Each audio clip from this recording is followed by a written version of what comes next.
요즘 우리 사회의 가장 큰 관심거리 중에 하나가 이 폐렴, 신종 코로나 문제가 아닌가 싶습니다. 우리는 우리 시대에 일어나는 여러 재앙들에 대해서 궁금할 때가 많이 있죠. 왜 이런 일이 일어날까? 그리고 이런 일이 일어나는 이유는 무엇일까? 하는 그런 생각들을 할 때가 많이 있습니다. 그런데 중요한 것은 이 재앙에 대한 사회적인 대답보다도 성경이 어떻게 대답하고 있는가 하는 것이 더 중요합니다. 오늘 본문은요, 재앙에 대한 이야기입니다. 반가운 주제가 아니죠. 그렇지만 우리 주변을 둘러보면 우리는 너무나 많은 재앙들 속에서 살아가고 있음을 깨닫게 됩니다. 때문에 우리는 물어봐야 되죠. 물어봐야 합니다. 이 재앙들이 왜 일어나고 있는가? 그리고 우리는 어떻게 해야 하는가? 솔로몬 왕이 죽은 후에 이스라엘은 남왕국 유다와 북왕국 이스라엘로 나누어지게 되죠. 남왕국 유다는 솔로몬의 아들 르호보암을 중심으로 해서 유다 지파와 베냐민 지파가 나라를 이루게 되고요. 그리고 북왕국 이스라엘은 여로보암을 중심으로 해서 나머지 10개 지파가 나라를 이루게 됩니다. 이렇게 이스라엘이 두 나라로 나누어지게 된 것은요, 솔로몬의 그 뒤를 이어서 왕의 자리에 오른 그 르호보암 때문인데요. 솔로몬이 죽고 르호보암이 왕의 자리에 오르자 백성들이 르호보암을 찾아왔습니다. 그리고는 이렇게 말하는 거죠. 우리가 그동안 솔로몬 왕 밑에서 너무 힘들게 지내왔습니다. 그러니 이제 우리들에게 이 세금도 좀 줄여주시고 노역하는 것도 좀 줄여주십시오. 그러면 우리가 힘을 다해서 왕을 섬기겠습니다.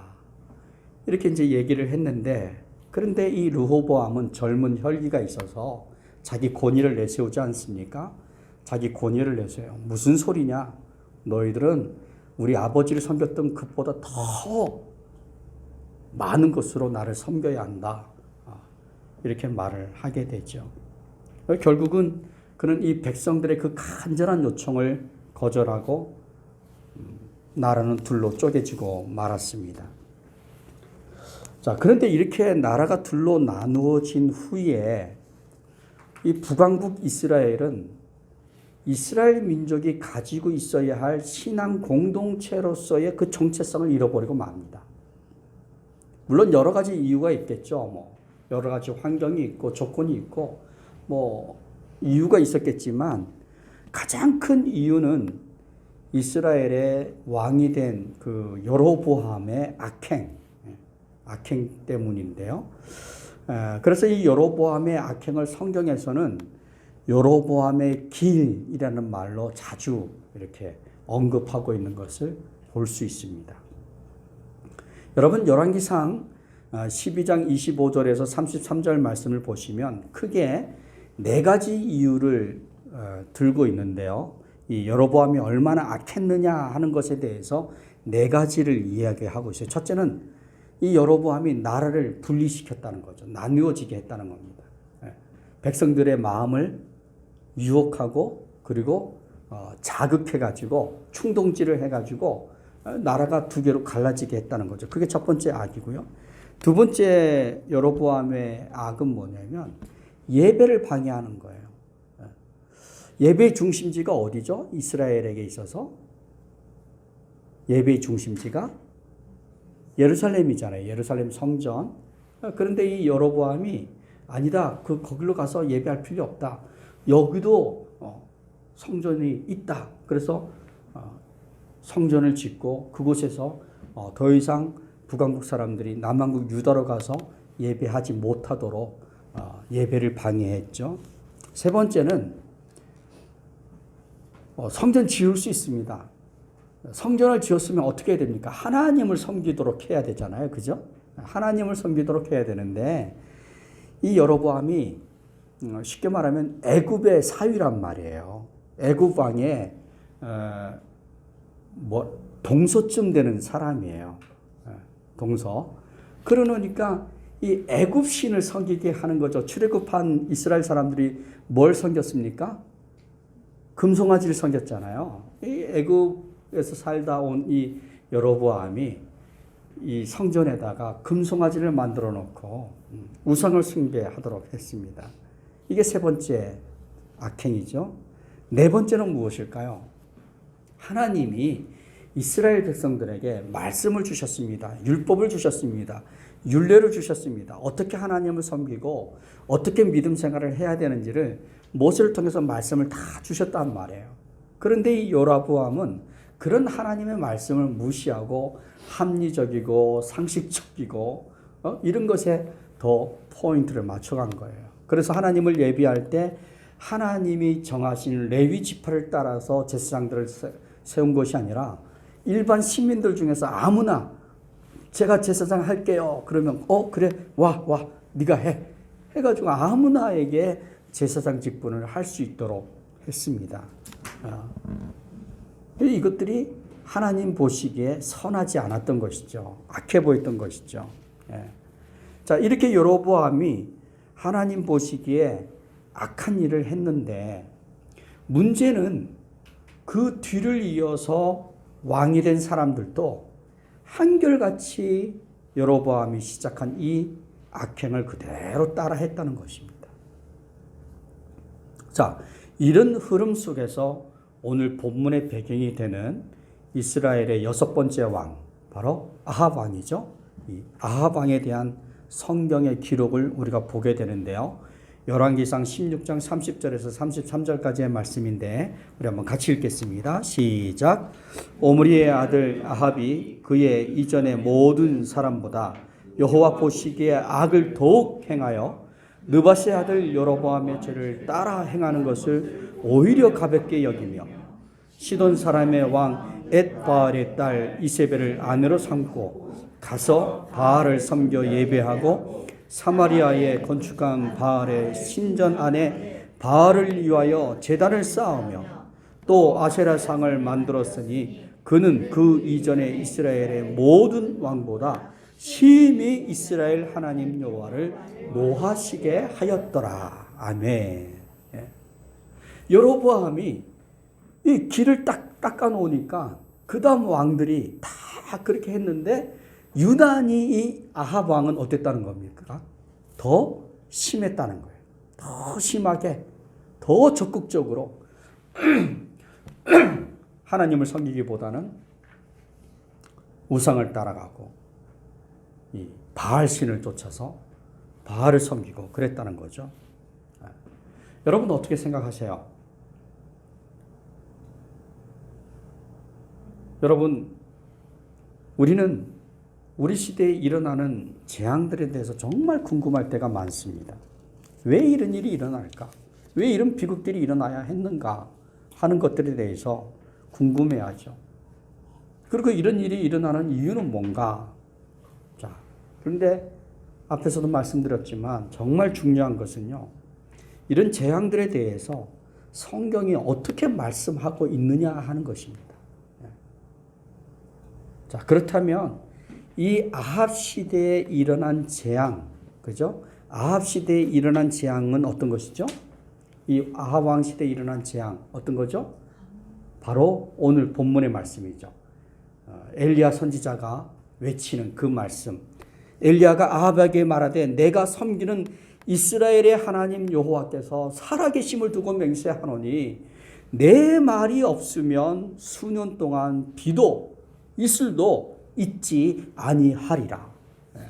이거죠. 3년 6개월 동안, 그죠? 하늘이 닫혀버립니다. 비도 내리지 않고 이슬도 내리지 않습니다. 왜 그렇습니까? 무슨 이유입니까? 왜 이런 일이 일어나는 겁니까? 왜 이런 일이 일어날까요? 자, 성경이 대답을 해요. 어떻게 대답합니까? 우리가 읽었던 열왕기상 16장 34절 말씀에 보면 자, 이렇게 대답합니다. 같이 읽겠습니다. 시작. 그 시대에 베델 사람 히엘이 여리고를 건축하였는데 그가 그 터를 쌓을 때에 맏아들 아비람을 잃었고 그 성문을 세울 때에 막내 아들 수굽을 잃었으니 여호와께서 눈의 아들 여호수아를 통하여 하신 말씀과 같이 되었더라. 자, 무슨 뜻입니까? 무슨 이야기죠? 무슨 얘기입니까? 이거는 아합 왕 시대에 이스라엘의 영적인 상태를 말해주고 있는 거예요. 영적인 상태. 어떤 상태? 하나님의 말씀을 알지 못하는, 하나님의 말씀을 알지 못하는 겁니다. 이 아합 왕의 시대의 가장 큰 특징은, 영적인 특징은 뭐냐면 하나님의 말씀에 대해서 관심이 없는 거예요. 무관심한 거예요. 하나님을 알지 못해요. 하나님의 백성들이 하나님의 말씀을 모른다는 것입니다. 그리고 자기들이 하고 싶은 대로, 마음이 이끌리는 대로, 욕심이 이끄는 대로 그냥 하는 겁니다. 그렇게 하면서 뭘 당해요? 재앙을 당하는 거죠. 큰아들이 죽고 둘째가 죽고 막내가 죽어도 이게 도대체 무슨 일인가 생각하지 않고 그냥 그 일을 하고 있는 겁니다. 이게 바로 아합 왕 시대의 이스라엘의 영적인 상태라는 거죠. 여러분, 이것은요, 하나님을 아는 지식을 잃어버리고 살아가는 사람들의 슬픈 현실이에요. 하나님을 아는 지식. 이게 얼마나 고귀한 일입니까? 근데 그걸 잃어버리고 살아가는 사람들의 슬픈 현실, 자화상. 그래서 그들은 하나님의 뜻을 알지 못해서, 하나님의 말씀을 알지 못해서 스스로 재앙 가운데로 들어가는 것이죠. 자, 바로 이런 시대를 향해서 선포되어지는 하나님의 말씀은 무지와 불신으로 살아가는 사람들을 향한 하나님의 심판의 말씀이 되는 거죠. 엘리야가 아합에게 말하되 내가 섬기는 이스라엘의 하나님 여호와께서 살아계심을 두고 맹세하노니 내 말이 없으면 수년 동안 비도 이슬도 있지 아니하리라. 무서운 이야기입니다. 사실은. 그죠? 무서운 이야기죠. 하늘만 바라보고 살던 시대에 수년 동안이나 비가 내리지 않고 이슬이 내리지 않는다는 것은 얼마나 무서운 이야기입니까? 자, 그렇다면 어떻게 해야 될까요? 이런 재앙 앞에서 우리가 어떻게 이런 재앙의 시대를 살아가야 될 것인가? 답은 하나입니다. 뭘까요? 하나님께로 돌아가는 거죠. 하나님께로 돌아가는 것입니다. 자, 이사야 1장 2절과 4절 말씀에 보시면 하나님은 범죄한 이스라엘을 향해서 이렇게 말씀하십니다. 같이 읽겠습니다. 시작. 하늘이여 들으라, 땅이여 귀를 기울이라. 여호와께서 말씀하시기를 내가 자식을 양육하였거늘 그들이 나를 거역하였도다. 소는 그 임자를 알고 나귀는 그 주인의 구유를 알건만은 이스라엘은 알지 못하고 나의 백성은 깨닫지 못하는도다 하셨도다. 슬프다 범죄한 나라요, 허물진 백성이요, 행악의 종자요, 행위가 부패한 자식이로다. 그들이 여호와를 버리며 이스라엘의 거룩하신 일을 만홀히 여겨 멀리하고 물러갔도다. 자, 엘리야 시대 때의 그 외침과 이사야 시대 때의 외침이 사실은 다르지 않아요. 그죠? 이사야 시대나 엘리야 시대에서 이스라엘이 하나님께 범죄하고 있는 죄악은 무엇입니까? 이스라엘이 자기의 하나님을 버리고 어떻게 했다는 겁니까? 떠나갔다는 거예요. 떠나갔다. 자기의 하나님을 버리고 떠나갔다. 자, 그런데 그렇게 떠나가는 이스라엘을 향해서 하나님은 뭐라고 말씀하십니까? 하나님은 뭐라고 말씀하실까요? 자, 18절로 한번 가보십시오. 18절. 이사야서 1장 18절 말씀을 한번 보겠습니다. 찾아보겠습니다. 성경을 열어서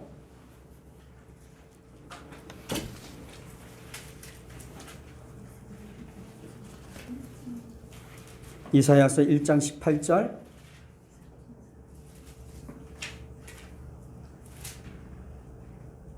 찾으셨습니까? 네. 이사야서 1장 18절 말씀입니다. 한번 같이 읽겠습니다. 시작.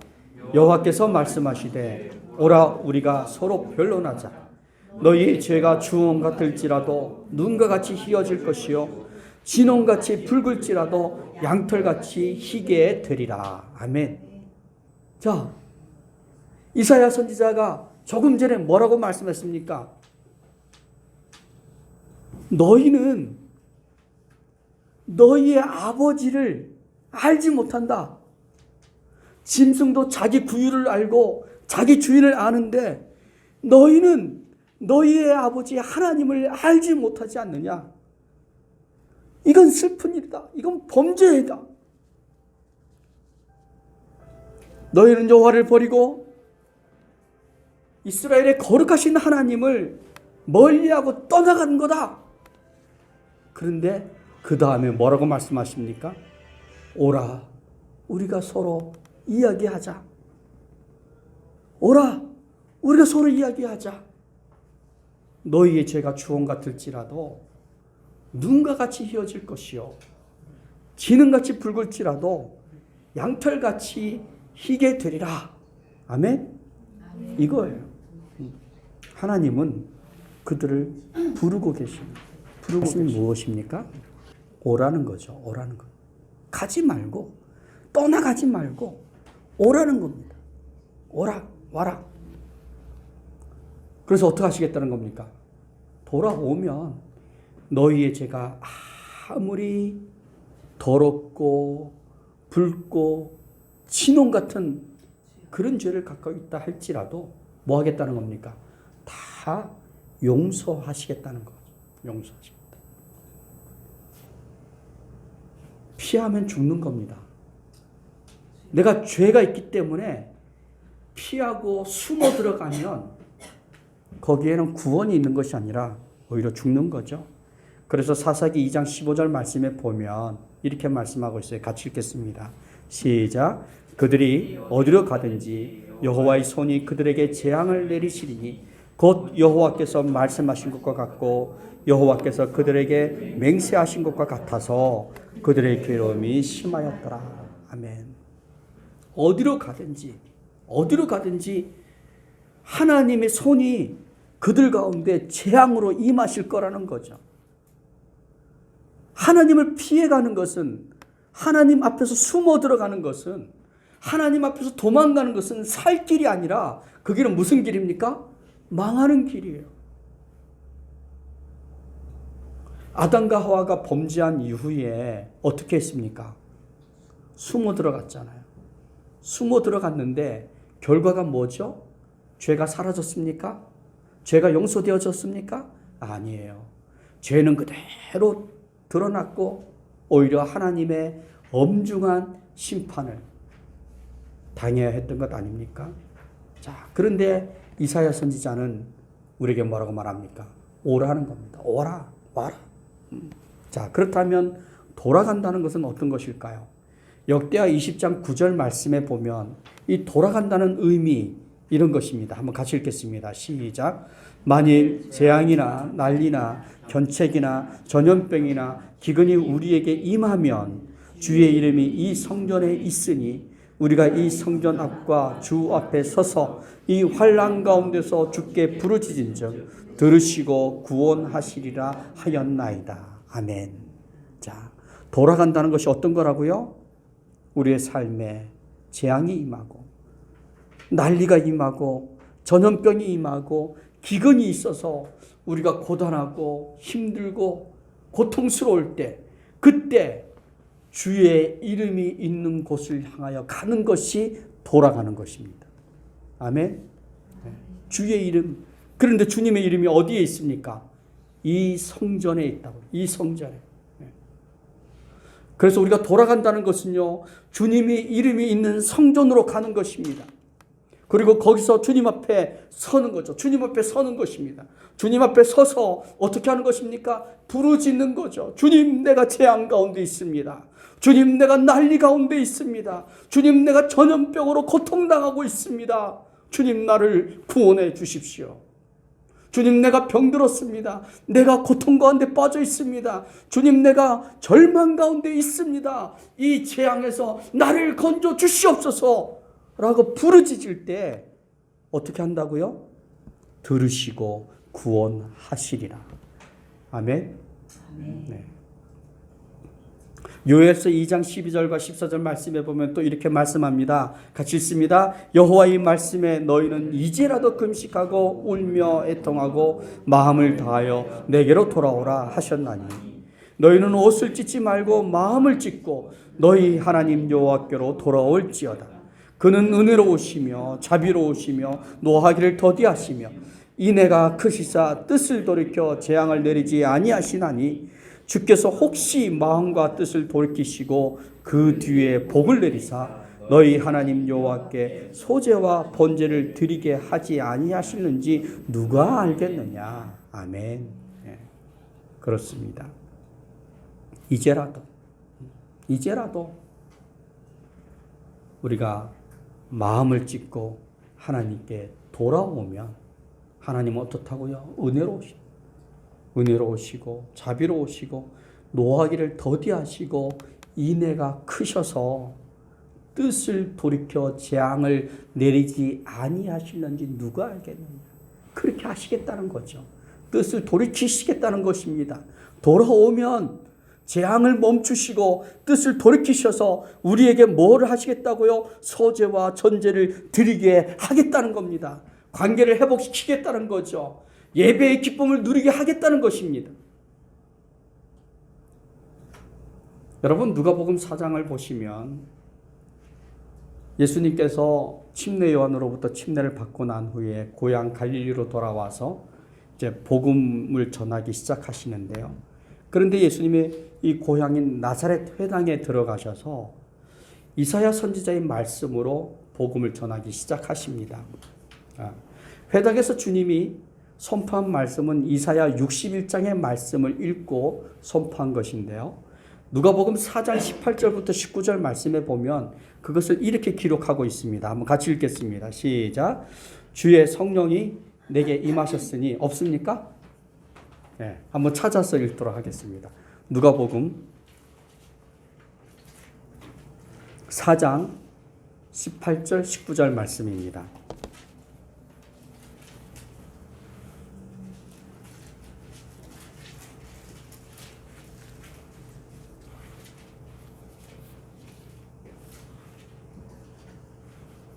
네, 같이 읽겠습니다. 시작.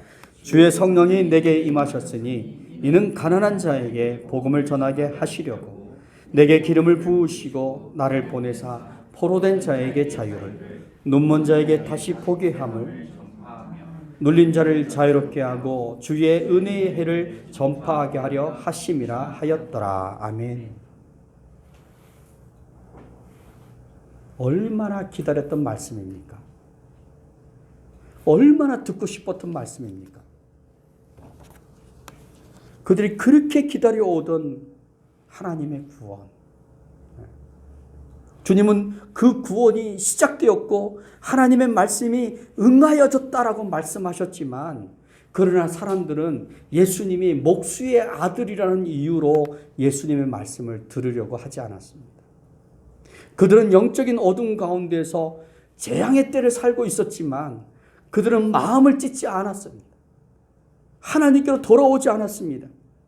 그들은 마치 엘리야 시대에 많은 과부가 있었지만 구원의 은혜를 누린 사람은 사렙다의 한 과부뿐이었던 것처럼 그들은 오늘도 하나님의 구원과 은혜로부터 멀리 떨어져 있는 것입니다. 그래서 누가복음 4장 25절과 26절 말씀에 보면 이렇게 말씀하고 있어요. 한번 같이 읽겠습니다. 시작. 내가 참으로 너에게 이르노니 엘리야 시대에 하늘이 3년 6개월간 닫히어 온 땅에 큰 흉년이 들었을 때에 이스라엘에 많은 과부가 있었으되 엘리야가 그중 한 사람에게도 보내심을 받지 않고 오직 시돈 땅에 있는 사렙다의 한 과부에게 뿐이었으며. 자, 무슨 이야기입니까? 재앙이 시작되었습니다. 3년 6개월 동안 하늘이 닫히고 비도 이슬도 오지 않게 될 것입니다. 여러분, 이런 때에 필요한 것이 무엇입니까? 이런 재앙의 때에 필요한 것이 무엇이죠? 하나님 앞에 엎드리는 것. 그게 필요하다. 예, 그렇습니다. 근데 왜 엎드리죠?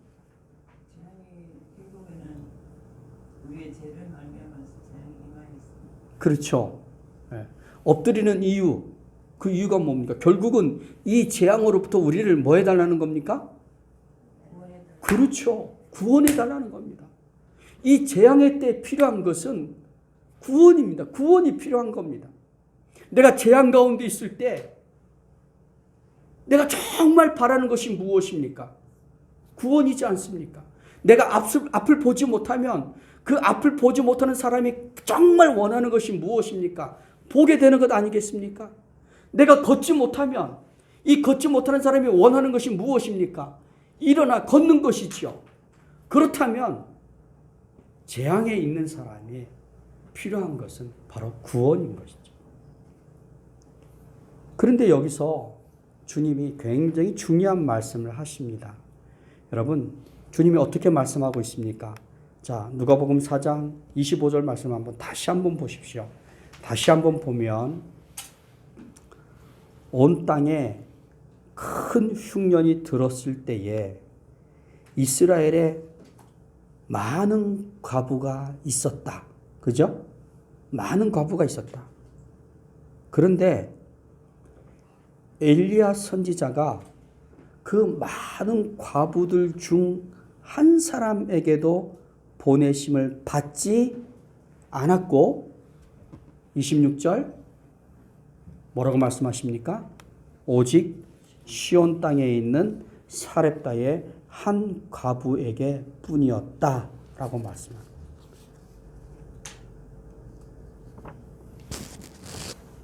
구원을 받아야 할 많은 사람들이 있었지만 하나님께서 엘리야 선지자를 보내서 구원한 사람은 오직 한 사람. 누구였습니까? 사렙다 과부뿐이었다라는 것입니다. 구원을 받아야 할 사람들이 많이 있었습니다.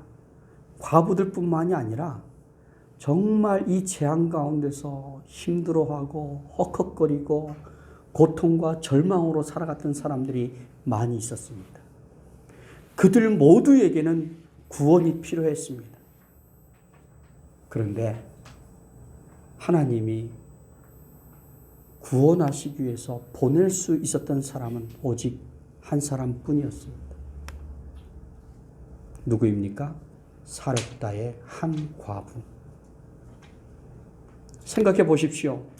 하늘이 닫히고 비도 이슬도 내리지 않는 이 고단한 생활 속에서 사람들이 선지자가 전해준 말씀대로 마음을 찢고 여호와 하나님께로 돌아가면 어떤 일이 일어날까요? 정말 자기의 삶이 고단하다고 보고 정말 나의 삶에 하나님의 구원이 필요하다라고 느낀 사람이라면 여호와께로 돌아가지 않겠습니까? 여호와께로 돌아가서 마음을 찢겠죠. 너희는 옷을 찢지 말고 마음을 찢어라라고 말씀하신 대로 그들은 종교적인 행위로 하나님께 나아가는 것이 아니라 정말 하나님이 아니면 나를 구원할 자가 없다는 간절한 믿음으로 그렇게 하나님께 나아가서 가슴을 찢으며 여호와여 나를 구원하소서. 하나님이여 나를 구원하여 주시옵소서. 이 절망에서 이 고통에서 나를 건져 주시옵소서. 내가 해결할 수 없는 이 문제들로부터 나를 건져 주십시오라고 기도하여 하나님이 뭐라고 말씀하십니까? 요엘서를 다시 한번 보십시오. 요엘서 2장을 다시 한번 보십시오. 이렇게 말씀하십니다. 그는 은혜로우시며 자비로우시며 노하기를 더디하시며 인애가 크시사 뜻을 돌이켜 재앙을 내리지 아니하시나니 주께서 혹시 마음과 뜻을 돌이키시고 그 뒤에 복을 내리사 너희 하나님 여호와께 소제와 전제를 드리게 하지 아니하실는지 누가 알겠느냐. 보세요. 무슨 말입니까? 재앙이 변하여 뭐가 되는 겁니까? 복이 되는 겁니다. 너희에게 복을 내리사. 그렇죠? 얼마나 놀라운 말씀입니다. 우리가 재앙 가운데서 돌이켜 하나님께 나아가면 그 재앙이 변하여 뭐가 되는 겁니까? 복이 되는 거예요. 재앙의 때에 주시는 하나님의 그 구원의 기쁨을 누리게 되는 것입니다.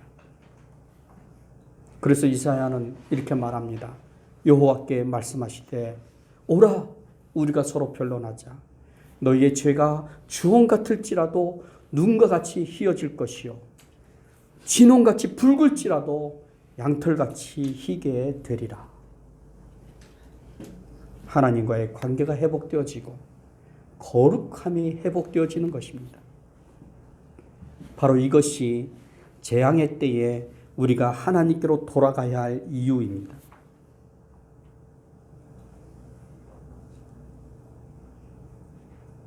하나님은 구원하실 자를 찾고 계십니다.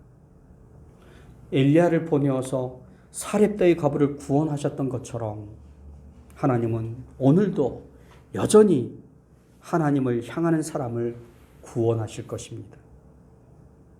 사랑하는 성도 여러분, 하나님은 우리를 구원하시는 하나님이십니다. 혹시 여러분들 삶 가운데 여러분이 극복할 수 없는, 여러분들이 뛰어넘을 수 없는 재앙이 있습니까? 혹시 여러분들에게 어떤 재앙이 있습니까? 예수님은 우리를 구원하시기 위해 오셨습니다. 하나님이 우리를 구원하시기 위해서 이 땅에 보내주셨습니다. 포로된 자에게 자유를 주시고 눈먼 자에게 다시 보게 하게 하시고 눌린 자를 자유케 하시고 주의 은혜의 해를 우리에게 비추시기 위해서 예수 그리스도가 우리에게로 오셨습니다. 예수님의 이 은혜의 빛은 우리를 외양간에서 나온 송아지처럼 뛰게 하는 그 아름다운 빛입니다. 그렇습니다. 예수님이 구원입니다. 지금 당하고 있는 재앙이 있다면 예수님께 나오십시오. 예수님 앞에서 마음을 찢으십시오. 예수님이 여러분을 구원하실 것입니다. 재앙이 변해서 복이 될 것입니다. 하나님의 거룩함, 그 거룩한 임재를 경험하고 그 임재 가운데 하나님의 은혜를 누리는 축복을 누리게 될 것입니다.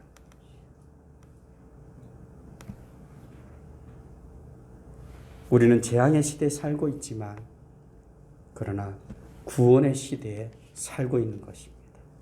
이 구원의 기쁨을 누리며 하나님의 거룩한 백성으로 이 세상을 사는 성도들 되시기를 주님의 이름으로 축원합니다. 기도하시겠습니다.